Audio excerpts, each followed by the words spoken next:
coaching this generation's real estate superstars. Harris Real Estate University. What are your ahas as we talk about these two concepts? Building passive income and success for great people. Yes, sir. As relating to the different buckets, it's I was thinking as you were running your totals, how much of those buckets are leaking that I have? That I'm just letting money leak right out of, that I'm not capturing the money in those items. I have 4 or 5 different items that I don't focus enough onto that could be generating more money for me. I just focus on my real estate and let the other things just happen. So can you give me an example of one of them? Like what would one of them be, maybe? Well, I'm a Keller Williams agent, and You're not probably bringing anybody into the company? I'm bringing a few people in, Yeah. but I don't handle that as a business. Gotcha. I handle that as like, well, this would be a good person to have in our office, and I have some influence, so we do that.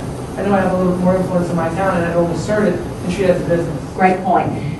Great point, because by the way, for the first 4 or 5 years, we didn't either, and then a light bulb went off and said, what if I treated it like a business? And I just said, it is a business, and I'm going to treat it like one. Great, and I'm happy to help you. You can call me, and I'll tell you some ideas and things that work for us locally to do that too. But you're exactly right. You may have them already in your pipeline, and you're just not, you're letting, I always call it walking over dollars to get to dimes. It's the easiest thing to do because we want such instant gratification that I have to tell you, most businesses, if most of ours, because we really know what we're doing now, will make money within the first 3 months that we open them. But understand, most businesses, who's ever owned a business before? It could be 12 months or 24 months before you get your money back. So you have to be, you have to understand that the bigger the payoff, sometimes the longer it is. I figured out one time when I first started owning these regions that we own, and this is how one of the ways I was able to stay with Tim and Julie one time when I was up in my regional area, is I realized that for 6 years I funded that out of my pocket with no money coming in, not one nickel.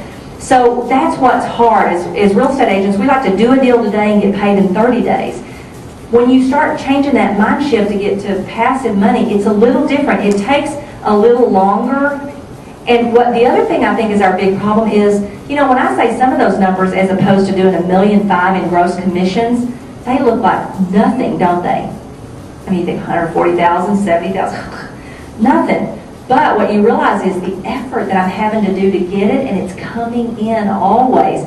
That's where the shift has to happen. So you almost have to have a little bit of blind faith about this stuff and just do some of it, and then you'll begin to realize, oh, that's the difference. Yeah, it may be a little bit less than I could go out and do, but it's a lot less effort long term to do this, and so the money continually comes in without a ton of effort. Jim spends 1 hour a week coaching Brad on the telephone, and we got our whole life back to go out and create these other streams of income. And so you got to be real careful because our mind shift is so used to so much cash flow from real estate sales that we tend to taint our view about things. But that's a great aha. You maybe have 3 or 4 that you're not even focusing on.